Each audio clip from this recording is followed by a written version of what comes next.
আপনি কি এমন মানুষ যিনি কারো চিবানোর শব্দ শুনেই ভেতরে ভেতরে আগুন ধরে যান?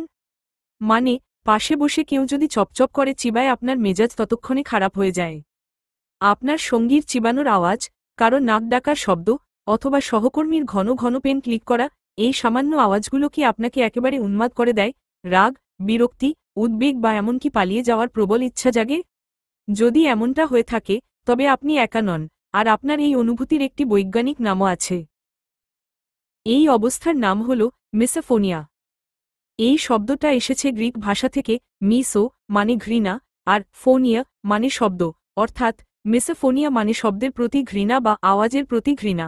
এটি একটি নিউরোসাইকোলজিক্যাল অবস্থা, যেখানে কিছু নির্দিষ্ট শব্দ, যাকে ট্রিগার সাউন্ডস বলা হয়, একজন ব্যক্তির মধ্যে তীব্র নেতিবাচক আবেগগত প্রতিক্রিয়া তৈরি করে। মনে রাখবেন, এটি সাধারণ বিরক্তি নয়। মিসোফোনিয়াতে আক্রান্ত ব্যক্তির ক্ষেত্রে এই ট্রিগার শব্দগুলি এক মুহূর্তের মধ্যে লড়াই বা পালানোর মতো মানসিক প্রতিক্রিয়া তৈরি করে, এর ফলে রাগ, ভয়, উদ্বেগ, চরম বিরক্তি এবং পালানোর ইচ্ছা জাগে। যাদের এই অবস্থা আছে, তারা নির্দিষ্ট কিছু শব্দ বা ট্রিগার সাউন্ডস শুনলেই বিরক্ত, রেগে বা উদ্বিগ্ন হয়ে পড়েন।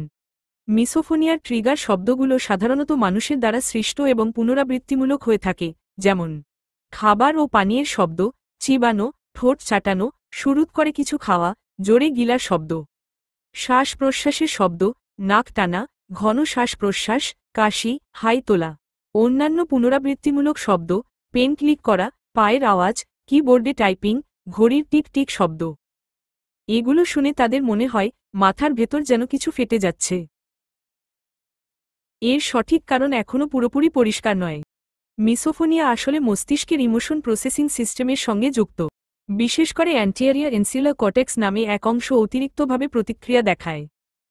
গবেষকরা মনে করেন, মিসোফোনিয়ার ক্ষেত্রে মস্তিষ্কের যে অংশ শব্দ প্রক্রিয়াকরণের সঙ্গে জড়িত, তার সঙ্গে আবেগ নিয়ন্ত্রণের অংশের একটি অতিরিক্ত সংযোগ তৈরি হয়। ফলে, যেই শব্দটা অন্যের কাছে সাধারণ লাগে, মিসোফোনিয়ায় আক্রান্ত কারো কাছে সেটা হয়ে যায় একেবারে অসহনীয়। এমনকি গবেষণায় দেখা গেছে, এই শব্দগুলো শোনার সময় তাদের হার্টবিট বেড়ে যায়, রক্তচাপও বাড়ে, এবং শরীর ফাইট অর ফ্লাইট মোডে চলে যায়। অর্থাৎ, মস্তিষ্ক একটি সাধারণ আওয়াজকে ভুলবশত একটি বিপদ বা হুমকির সংকেত হিসেবে গ্রহণ করে, যার ফলে শরীর দ্রুত প্রতিক্রিয়া দেখাতে শুরু করে। তাহলে এখন প্রশ্ন হল, এর কোনো সমাধান আছে কি, বা এটি কিভাবে মোকাবিলা করবেন? মিসোফোনিয়া আপনার ব্যক্তিগত ও সামাজিক জীবনকে মারাত্মকভাবে প্রভাবিত করতে পারে। যদিও মিসোফোনিয়া পুরোপুরি নিরাময়যোগ্য নয়, তবে কিছু উপায়ে এটি নিয়ন্ত্রণ বা মোকাবিলা করা যায়। যোগাযোগ, আপনার সঙ্গী বা পরিবারের সদস্যদেরকে আপনার সমস্যার কথা শান্তভাবে জানান, বোঝান যে এটি ইচ্ছাকৃত নয় বরং এটি একটি মানসিক প্রতিক্রিয়া। ব্যাকগ্রাউন্ড নয়েজ, ট্রিগার শব্দগুলো চাপা দিতে হোয়াইট নয়েজ, ব্রাউন নয়েজ বা হালকা সঙ্গীত ব্যবহার করুন, বিশেষ করে যখন আপনি কাজ করছেন বা খাচ্ছেন। এড়িয়ে চলা নয়, নিয়ন্ত্রণ। সব পরিস্থিতিতে ট্রিগার শব্দ এড়িয়ে চলা সম্ভব নয়।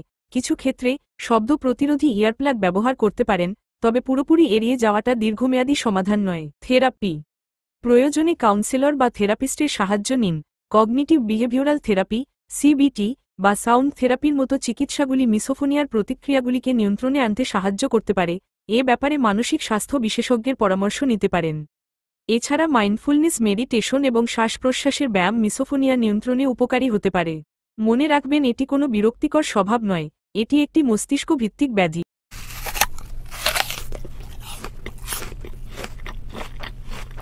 এই বিষয়ে আপনার কোনো অভিজ্ঞতা থাকলে জানাতে পারেন। ভিডিওটি ভালো লাগলে লাইক করুন, বন্ধুদের সাথে শেয়ার করুন এবং এমন আরও তথ্য জানতে আমাদের চ্যানেলটি সাবস্ক্রাইব করুন। আর কমেন্টে জানিয়ে দিন কোন শব্দটা আপনাকে সবচেয়ে বেশি পাগল করে দেয়।